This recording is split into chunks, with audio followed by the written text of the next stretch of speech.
Hello, Americans. I'm Paul Harvey, and this is the testing time. We are being tested, you know, you and I, individually and collectively. The test isn't going to be all fun or all easy. But if you'll hear me out, I think you'll agree you wouldn't want it any other way. Such a little while ago, we sat around in our councils of men, chewing our fingernails up past the elbow, worrying about the hideous force which man had loosed on the world when he unharnessed the atom. Now, looking back, we can see that the nuclear weapon was a disguised blessing. We're outnumbered by our potential enemies 7-1. War with bayonets we couldn't win. The big bomb was the equalizer, which cut the limitless hordes of Asia down to our size. This awesome weapon stood between us and slavery. And now we can see that an all-wise Almighty entrusted this hideous instrument to our tiny fraction of the Earth's population first. Not for our destruction, but for our deliverance. Our problems are not new ones. What are our problems? Death, war, and taxes. Well, there's nothing new about the first of these, nor about wars. Hot or cold, wars never end. Cain clobbered Abel with about a 4-pound club, and men have been fighting ever since. The only difference being that with each succeeding generation, the foot-pounds of destructive energy which one man can deliver increased through the development of the crossbow, the catapult, gunpowder, and the automatic weapons, and the cannon, the airplane, the bomb, the blockbuster. For thousands of years, the line on the chart measuring the foot-pounds of destructive energy which one man can wield goes up in a slow, steady incline until August 1945. And suddenly the line on the graph shoots for the stratosphere, for then there'd been thrust into the hands of man a weapon 400 million times more lethal than anything ever before. This has changed the complexion of war. But wars never end. In the 3,500 years of recorded history, fewer than 8% of those years have been warless ones, and even in this 8% of the time between the wars, which we have come to call Cold Wars, went on. Nor is there anything new about these. Quintus Fabius Maximus, the Roman general, was the original Cold War kid, I guess you could say. The Romans nicknamed him the commentator, meaning one who delays. He marched and countermarched. He turned the battlefield into a parade ground, but he wouldn't fight. Hannibal's getting ulcers, but he isn't getting shot. They say one day old Fabius met the Carthaginians on the field of battle, and he said dramatically, "Well, what will it be, war or peace?" And they said by that time they were so bush, chasing him around didn't make much difference one way or the other. So he said, "Then let it be war."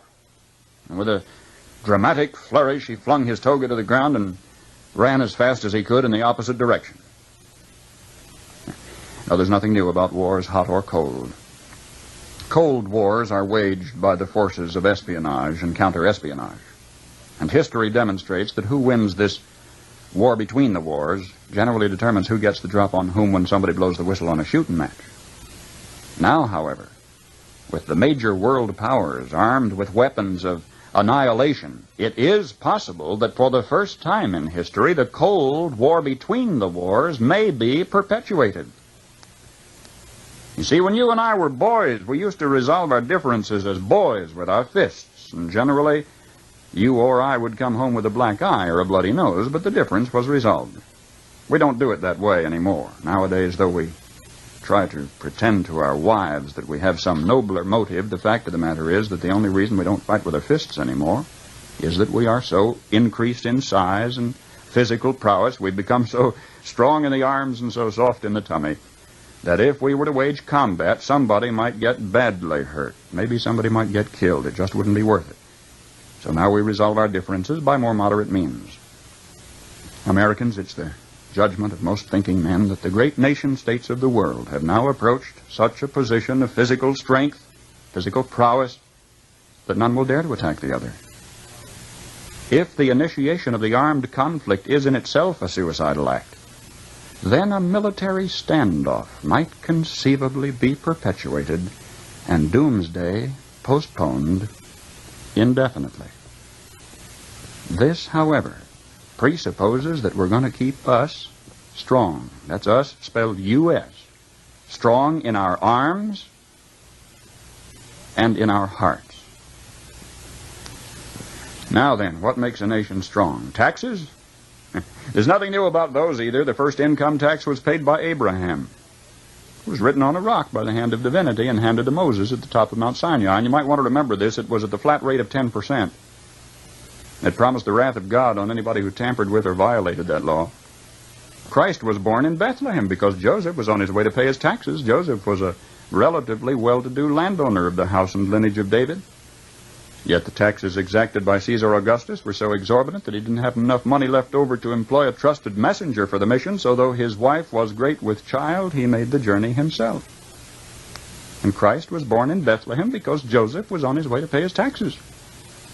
And Christ was born in a manger because there was a housing shortage when he got there. Our problems are not new. At Runnymede, the Magna Carta was handed to King John on the end of a sword, denying to royalty the right of unlimited taxation. Yet you know it was for us, the American people, to become the first in recorded history ever voluntarily to surrender our rights to private property. Oh, yes, we did. With an innocent-sounding constitutional amendment, the 16th, which says that Congress shall have the power to lay and collect taxes on incomes from whatever source derived. And we forgot to put any limit on the extent to which we could tax ourselves. Conceivably, we could be taxed out of all private property. We could be taxed not 70%, 80%, 90%, but 100%. We could awaken one morning and find that the government owns the farm and the house and the car and has a mortgage on the church, legally.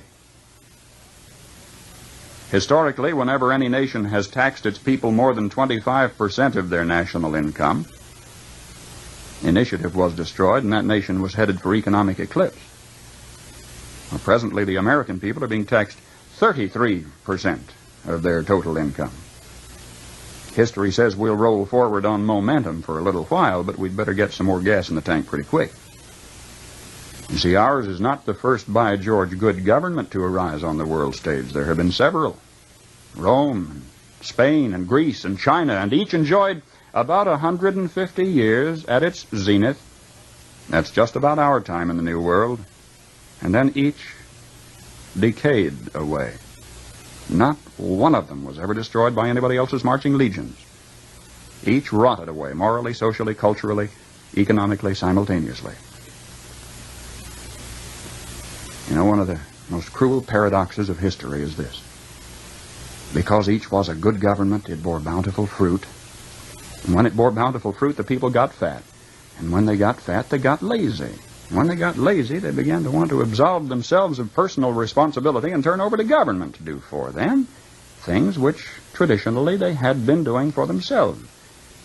At first, there appears to be nothing wrong in asking government to perform some extra service for you, but if you ask government for extra services, government, in order to perform its increasing function, has to get bigger, right?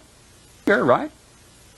And as government gets bigger, in order to support its increasing size, it has to what? Tax the individual more, so the individual gets littler. And to collect the increased taxes requires more tax collectors, so the government gets bigger, and in order to pay the additional tax collectors, it has to tax the individual more, so the government gets bigger, and the individual gets littler. And the government gets bigger, and the individual gets littler, until the government is all-powerful. The individual is hardly anything at all. The government is all-powerful. The people are cattle. Now, some believe that the need is for a vigorous, strong man to arise on the scene, to regulate and regiment the affairs of men. Yet history tells us there have been several such. Once upon a time, there was a nation great and powerful and good. She was suffering from the aftermath of war, from a depression.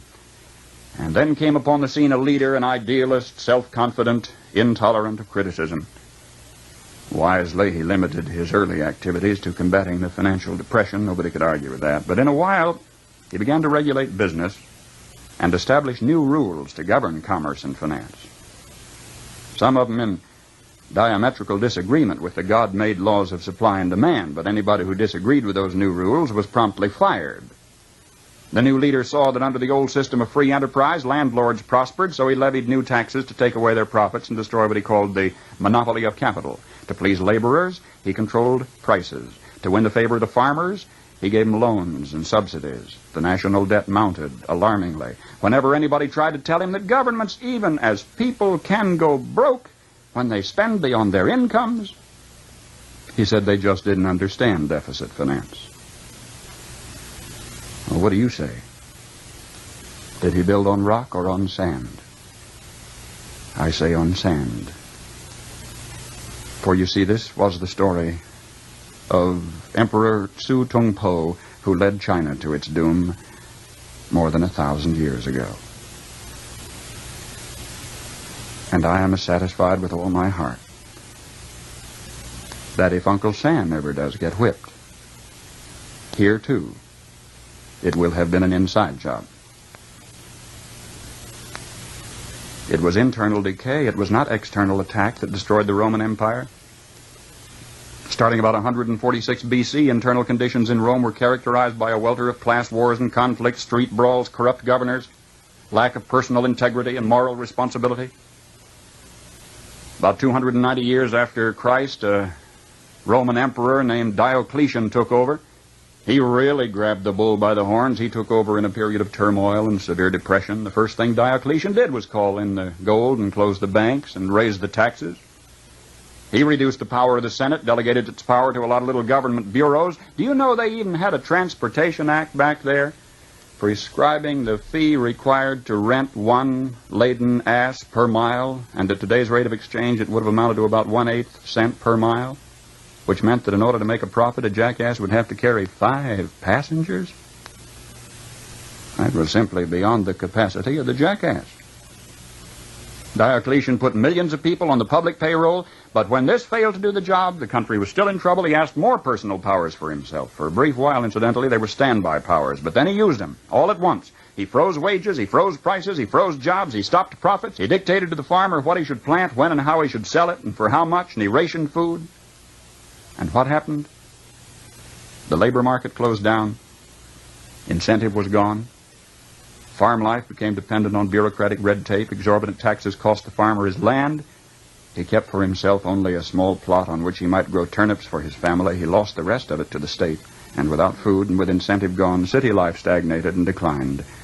And Rome passed into what history has recorded as the Dark Ages, lasting 1,000 years. Just by turning to the left, the world has gone in circles. A nation would evolve from a monarchy into an oligarchy, from oligarchy to dictatorship, from dictatorship to bureaucracy, from bureaucracy to pure democracy, where finally the people would cry out from the chaos and confusion of the streets, "Oh, please, God, give us a king," and God would give them a king, and they'd have a monarchy again and start the whole silly cycle anew. Now, either we will profit from the errors of their ways, or it follows as the night the day, our children are going to have to relive the Dark Ages all over again. We can perpetuate the military standoff. We can delay doomsday indefinitely. We can continue on the high road that's made our United States the powerhouse of the world. But again, it isn't going to be all fun. But then nothing worthwhile ever is. If we intend to stay strong enough to enforce peace, let us determine first the source of our strength.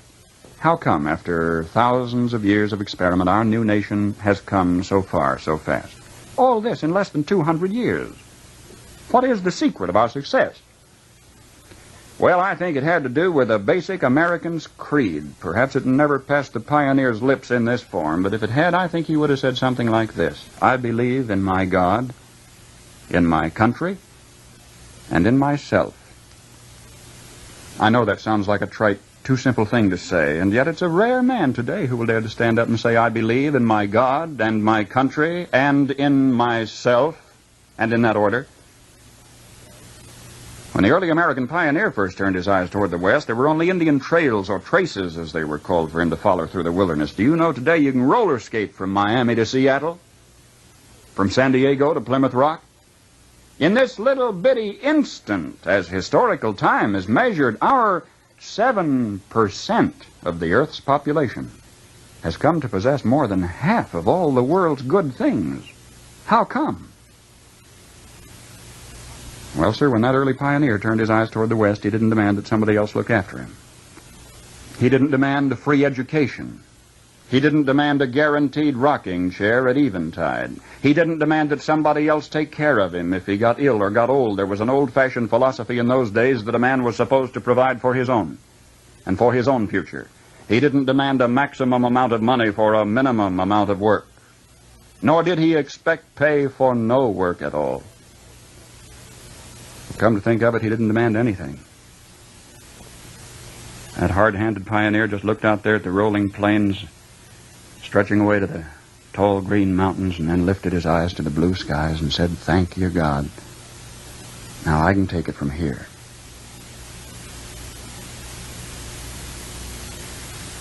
Now that spirit isn't dead in our country. It's dormant. It's been discredited in some circles, driven underground, but it isn't dead. It's just that a few seasons ago, politicians baiting their hooks with free barbecue and trading a Ponzi promise for votes began telling us, we don't want opportunity anymore, we want security. We don't want opportunity, they said, we want security. They said it so often we came to believe them. We wanted security. And they gave us chains, and we were secure. Suddenly, with our constitutional guarantees depleted, with our national character eroding away, with our tax laws penalizing those who dare to prosper, with workers concentrating on how little they can get by with instead of how much they can produce, suddenly we looked overhead one day to discover that the first tin moon in space was a Russian accomplishment. That free men dragging their feet had been outdistanced by slave workers dragging their chains. And we were sore afraid. But as with the nuclear bomb, perhaps this was a disguised blessing too. Maybe a dramatic accomplishment by this Cold War adversary was necessary to get us off our dead centers and back to work again. If we can revive in ourselves, then in our youth, something of that basic American's creed, the horizon has never ever been so limitless. For man stands now on the threshold of his highest adventure of all, his first faltering footsteps into space. 20 years from today, half of the products you will be using in your everyday living aren't even in the dictionary yet. We've got it made. If we just keep on keeping on, we've got it made. And if we don't, we will follow those other great nation-states of history into the graveyard of ignominious oblivion. History promises only this for certain. We will get exactly what we deserve. You see, storms are a part of the normal climate of life. I've not promised you a horizon of no work and all ease, all honey and no bees, because storms are a part of the normal climate of life. Sometimes the storm takes the shape of an economic catastrophe or a military holocaust or a prolonged drought or a terrifying flood. But storms are a part of the normal year-in, year-out climate of life. We sometimes think our generation has been especially discriminated against, but in every generation, young folks have wondered whether they should pursue an education or take the easiest possible way, whether they should enter the professions or not. Young folks have wondered whether they should marry or no. Young marrieds have wondered whether they ought to bring babies into an era of regulation and regimentation. In every hour of history there have been these questions, the same as we have today, because there have always been storms to test men. Americans, a paradise is being prepared somewhere. A perfect place. Don't you see? We've got to prove here we deserve to be there. And if there were perpetual sunshine, there'd be no victory. So storms are a part of the necessary climate of life. This is the shakedown cruise. Here's where we separate the men from the boys. If you and I conceivably could roll out a plush carpet on which our youngsters could walk off into a problem-free future, don't you see, it would not be to their best interests for us to do so. They deserve a crack at this test, too. Storms are a part of the normal climate of life. There's an election going on all the time. The Lord votes for you, the devil votes against you, and you cast the deciding vote. Americans, for some reason, are being especially tested because we have been so richly blessed with the bounteous good things which invite sloth. Storms are a part of the normal climate of life. But what happens to a rooster in a storm? He goes over in a corner of the hen house and gets soaking wet and shivers and shakes and develops, what is it, coccidiosis or pip or one of those things roosters gets, and dies. But what happens to an eagle in a storm? He sees the dark clouds. He sees them coming. But did you know this? The eagle, when he sees the dark clouds out there on the horizon, takes off and lets the tremendous storm winds in the vanguard of the turbulence actually help buoy him aloft and help him. I mean, the winds, the storm winds themselves are lifting the eagle until finally he is soaring above the storm in the sunshine. That's the answer, Americans. Storms are a part of the normal climate of life. We've got to learn to ride them. If, however, you do not share my personal conviction concerning this testing time, I mean, if the gravy train running 3 sections and the factory whistles summoning 3 shifts are creating too much din for a still small voice to be heard, let us nonetheless, with the conscience of reasonable men, preserve and protect and defend this last great green and precious place on earth against all its enemies, foreign and domestic. So help us God. If only because so many people you never knew have broken their hearts to get it and to keep it for you. Once upon a time there was an old hermit in the hills of Tennessee. Always used to be able to answer any questions that the youngsters of the community would bring to his hillside cabin. He was a wise old man, but in every community there is one scalawag, one borderline delinquent, one of those always getting himself into trouble, always leading others astray. And there was one such in this community. And one day he gathered his cohorts about him. He says, fellas, I have an idea how we're going to fox that old man up on the mountain. He thinks he's so smart. I'm going to catch me a bird, and I'm going to hold it in my cupped hands. And I'm going up to his cabin, and I'll say, what have I here, old man? He'll guess right. He always does. He'll say it's a bird. But then I'm going to say, is it alive or is it dead? If he says it's dead, I'll let it fly away and prove him wrong. If he says it's alive, before I show it to him, I'll crush it to death. Well, youngsters caught a small bird and went up to the hillside cabin, rapped on the door. The old man came to the door. The lad said, what have I here, old man? The old hermit said, why, it appears to me it's a bird you've caught there, boy. And the lad, glancing at his friends out of the corners of his flashing eyes, said, yes, but is it alive or is it dead? And the wise old man of the mountain said, it is as you will, my son.